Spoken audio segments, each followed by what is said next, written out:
Bonsoir à tous et bienvenue à Perspective. Hier, lors de la prière de l'Angélus place Saint-Pierre, le pape François a centré son discours sur les 3 paraboles de miséricorde dans l'Évangile de Saint-Luc au chapitre 15, celle de la brebis perdue, de la pièce de monnaie perdue et de l'enfant prodigue. Le Saint-Père a ainsi affirmé que personne n'est irrécupérable. Il n'y a aucun de nos péchés dont nous pouvons nous relever avec la grâce de Dieu. Voici un extrait de son allocution.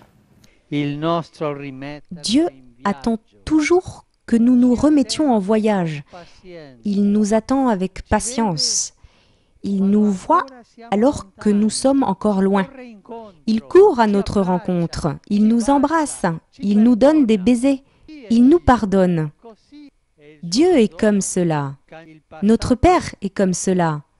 Et son pardon efface le passé et nous régénère dans l'amour. Il oublie le passé. Voilà la faiblesse de Dieu. Quand il nous embrasse et qu'il nous pardonne, il perd la mémoire. Il n'a pas de mémoire. Il oublie le passé. Lorsque nous, pécheurs, nous nous convertissons et nous nous laissons retrouver par Dieu, ce ne sont pas des reproches et des duretés qui nous attendent. Parce que Dieu nous sauve, il accueille de nouveau chez lui avec joie et il fait la fête. Le Saint-Père a de plus demandé des prières pour le Gabon. Le pays fait face à une crise politique qui a provoqué des manifestations violentes et qui a fait de nombreux morts. Il s'est aussi souvenu de la béatification du père Ladislaus Bukovinski qui a eu lieu le même jour au Kazakhstan. Le père Ladislaus a été persécuté pour sa foi, a-t-il dit, et il a toujours manifesté un grand amour pour les plus faibles et les plus nécessiteux. Samedi dernier, le pape argentin a encore une fois prononcé une catéchèse lors d'une audience jubilaire, place Saint-Pierre. Devant plus de 30 000 pèlerins, il critiquait la notion mondaine de la liberté qui peut devenir une forme d'esclavage. Écoutez. Le terme « rédemption » désigne la libération la plus radicale que Dieu, dans sa miséricorde, a accomplie pour nous par le sang de son Fils Jésus.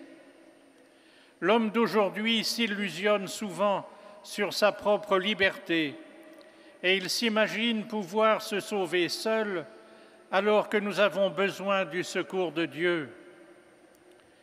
Jésus, l'agneau sans tache, a été sacrifié pour nous afin de nous libérer de la domination du péché et de la mort et nous donner une vie nouvelle faite de pardon, d'amour et de joie. Certes, notre vie est souvent traversée par la souffrance et nous met à l'épreuve.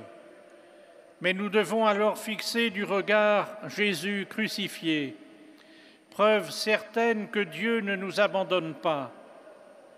Au milieu même des angoisses et des douleurs de la vie quotidienne, nous sommes libérés par la main de Dieu qui nous conduit. Plus nous sommes dans le besoin, plus il éprouve de compassion et plus son regard se remplit de miséricorde. Puis, le père Pierre Battista Pizzaballa est devenu archevêque du patriarcat latin à Jérusalem samedi dernier. Il a été ordonné dans son diocèse d'origine, Bergame, en Italie. Le patriarche émérite Monseigneur Foy-Toile a concélébré la messe avec le préfet de la Congrégation pour les Églises orientales, le cardinal Leonardo Sandri, ainsi que l'évêque de Bergame, Monseigneur Francesco Beschi. La mission du père Pizzaballa est difficile, a affirmé le cardinal Sandri dans son homélie. Elle demande un dialogue entre toutes les communautés de foi, catholiques, chrétiennes, juives et musulmanes. Avant sa nomination en juin dernier, il était custode de Terre Sainte pendant une douzaine d'années. Enfin, ne manquez pas une toute nouvelle émission des Échos du Vatican avec Charles Le Bourgeois demain soir à 19h35 sur nos ondes, tout de suite après Perspective. C'est tout pour aujourd'hui. Merci d'avoir été des nôtres et à la prochaine.